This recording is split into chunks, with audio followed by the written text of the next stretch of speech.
It's another PACWEST. Where are they now? It's Ryan Waters and Savana Walkingbear, a former Camosun Chargers men's volleyball player, national champ too, aren't you? He went to nationals. We were close, very close, but we made it to nationals twice at Camosun.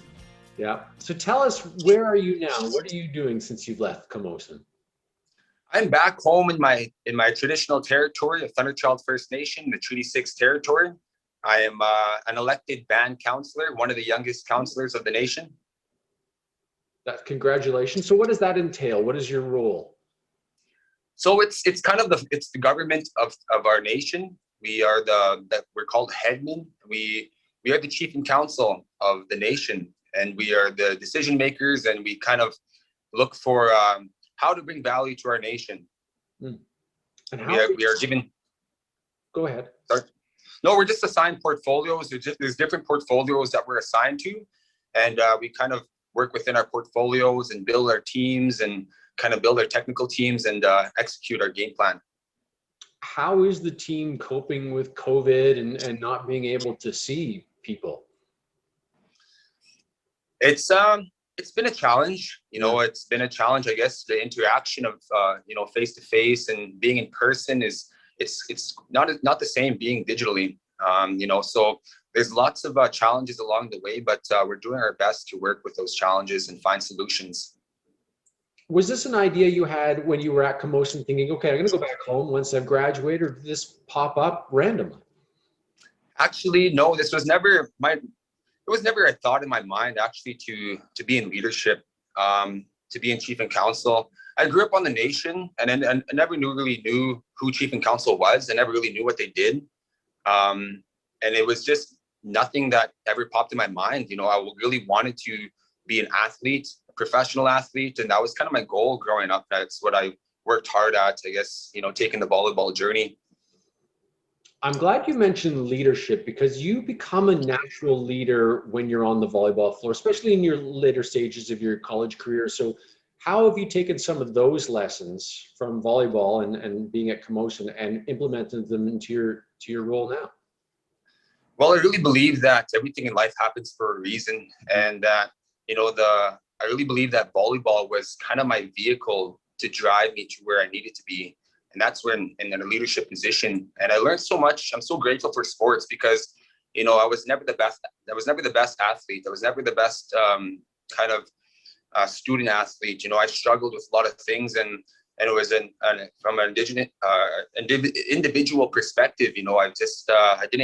I just kind of did what I did, and I didn't know how to, get everybody to be working together. And that's really key in teamwork, and I learned that at Camosun, from the great leaders that we were playing with, and that the great coaches that we were coached by, just really taught a lot about leadership, and that, how to look after the person next to you, to the left and right of you, and just to carry them the best way you carry yourself, and just to watch over one another. So that's kind of what I've taken from sports, is that I've learned what teamwork is in sports, and I'm trying to translate that into business now. And I'm trying to equip myself with a strong business technical team that knows what they're doing and they're passionate about what they do.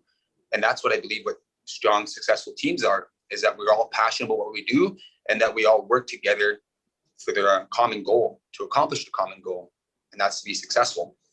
Yeah. Are you guys there? Are you at the point of your team of where you want to be, or do you still have room to grow?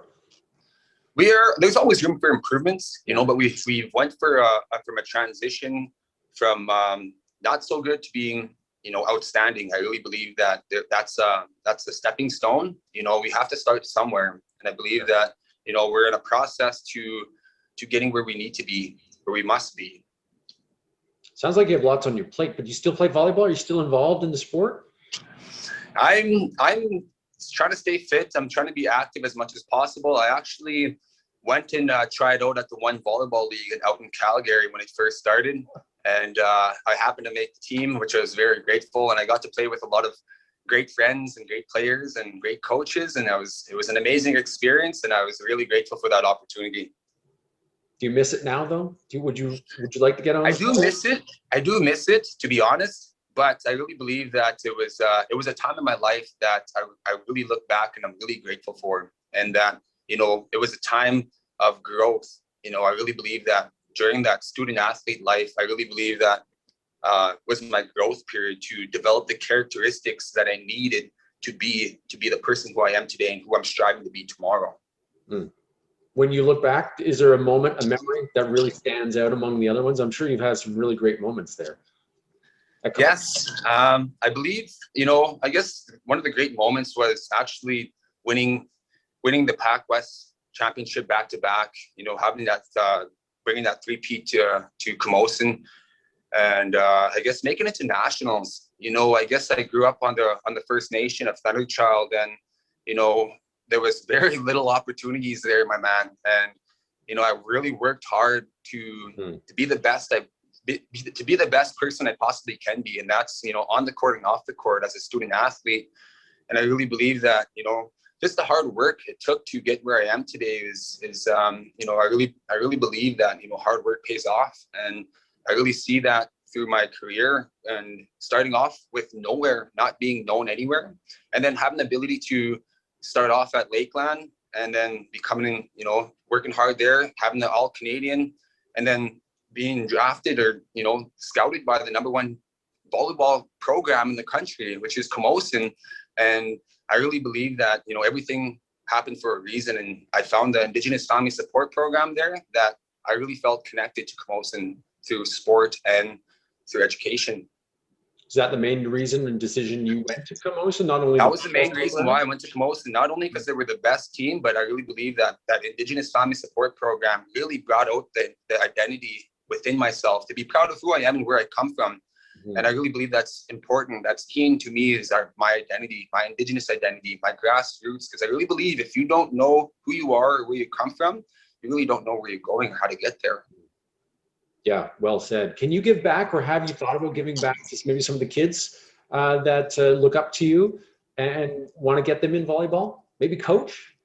Yes, absolutely. I've been a part of Thunderchild has a volleyball program, a high school volleyball program, and a club volleyball program. I was a part of that training process and coaching, part of the coaching program, and we actually won. Thunderchild won. The provincial championships, back-to-back provincial championships in high school. So it was an amazing experience to have that opportunity, you know, to provide those kind of skills and discipline and training. To pass those on to our youth and our community, and to see provincial championship and banners in our school it's outstanding. It's amazing. Any of the kids ask you how to get your hair standing up like that? Yeah. So now what are you doing from, I mean, like I said, you got lots on your plate. What is really the main focus or the biggest thing that's keeping you busy? Myself is balance. I really believe that, you know, I have a 9-year-old son, Lexton, and I have a 1-year-old daughter now, Anela. Oh, right on. And I really believe, you know, just staying balanced, you know, not really getting too caught up in work, not really getting too caught up in business, politics, you know, all that stuff. I really try my best to be grounded and integrate, you know, my priorities, and, you know, being a dad, being a father to my children is most important to me. And that'll always come first priority. Yeah. Well, listen, thanks so much for doing this. You look awesome. I'm glad you're staying busy, and congratulations on being now a 2-time dad. And thanks for doing this. Hopefully see you down the road. Awesome. Thank you very much, Ryan. Have a great day. Thanks for having me.